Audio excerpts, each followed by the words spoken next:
Okay, my name's Liam Carruthers, and this is my mini lesson plan. So today we're going to start talking about the beginnings of the American Revolution. The causes, the peoples of that time, throughout the 13 colonies, as well as the British Empire during that time, which ultimately led to the liberation of those 13 colonies through what we now know as United States citizens, as well as world citizens as the Declaration of Independence. So today's focuses are going to be on those early stages leading into the development of what we now know as the United States of America, with today's focus on the difference between the colonists, those of the 13 colonies early United States history, versus the loyalists, those who are loyal to the British government and all of their ideals and practices, especially when it comes to the idea of taxation and taxes, which ultimately led to the breaking of those colonists from the loyalists or those of the British monarchy and the British government. So we're going to share just a little slide presentation today. Sorry if you can't really see it very well, but just here's a little thing. I don't know if any of you have seen Star Wars before, but here's a little kind of, a little bit of a meme of that.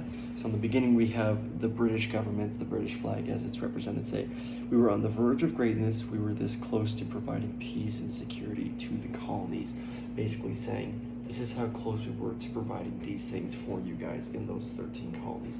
Next we have the early American flag, the colonies, saying, you're confusing peace with terror. So the colonists think that they wanted peace, but what the British government was offering them, they thought was terror, through the labor, the taxation, or whatever. They thought it was the complete opposite of peace, saying, you're confusing these two things.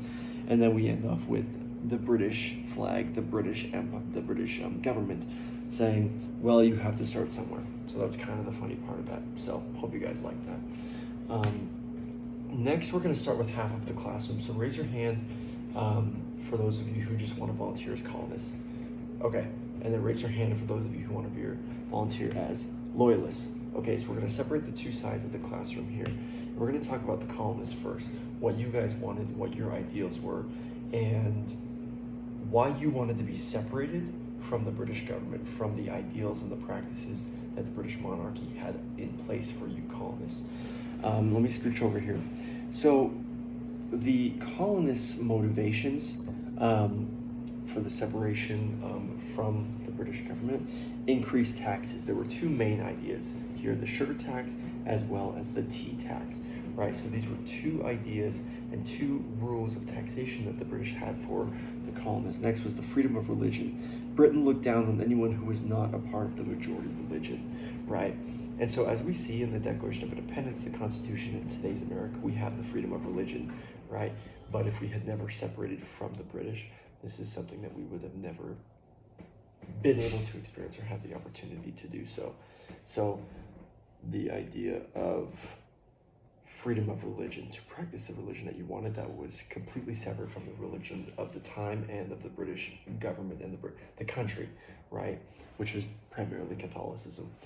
Next, the Unfair Acts. So we had the Townshend Act. The Townshend Acts were a series of measures passed by British Parliament in 1767 that taxed goods imported to the American colonies, but American colonists who had no representation in Parliament saw the acts as abuse of power. Next, the Quakering Act. The Quakering Act stated that Great Britain would house its soldiers in American barracks and public houses, and if the soldiers outnumbered colonial housing, they would be quartered in inns, alehouses, barns, and other buildings, etc. Then the Stamp Act, it taxed newspapers, almanacs, pamphlets, broadsides, legal documents, dice, and playing cards. So those are three great examples of different reasons why they wanted to be separated from the British government, especially that last point there, the Stamp Act,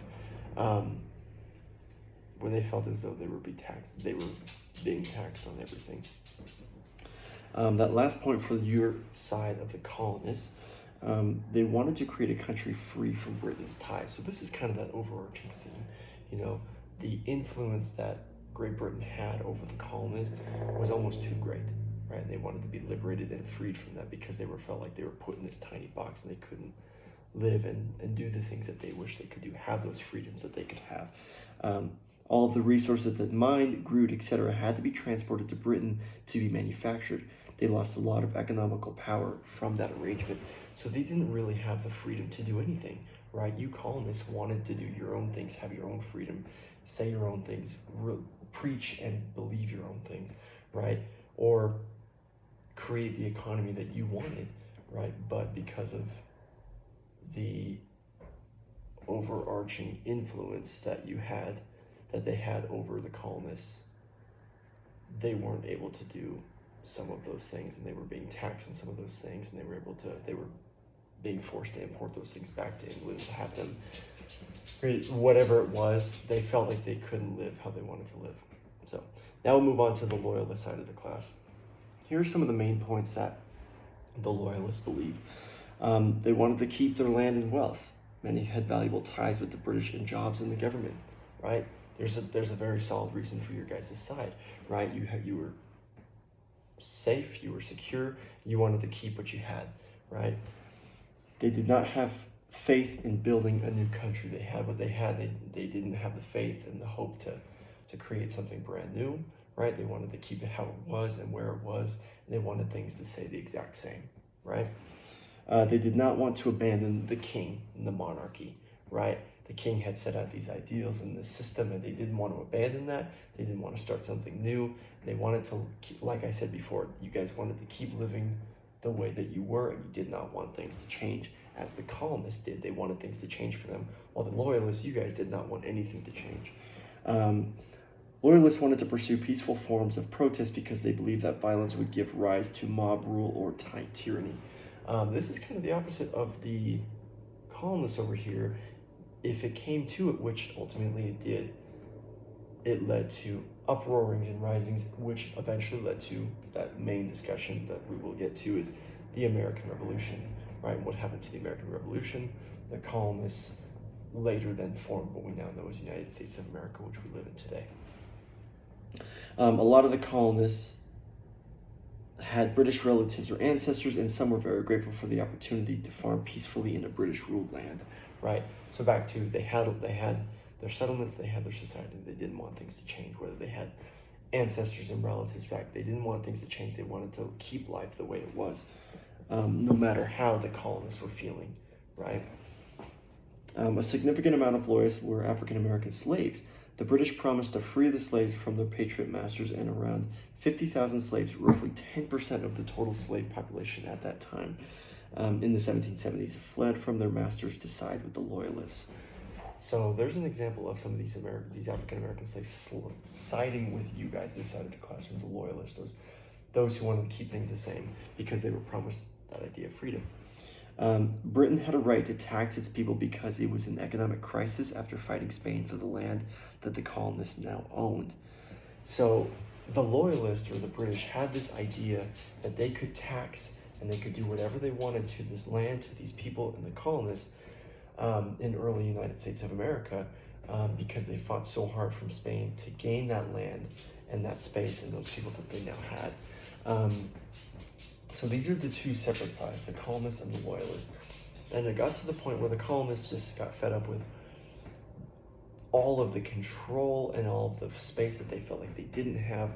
So they ended up kind of overthrowing it, starting this American Revolution, which then led to the Declaration of Independence, declaring freedom for these 13 colonies from the British, right? Which then led to the creation of new states, which we now know as the 50 states, right?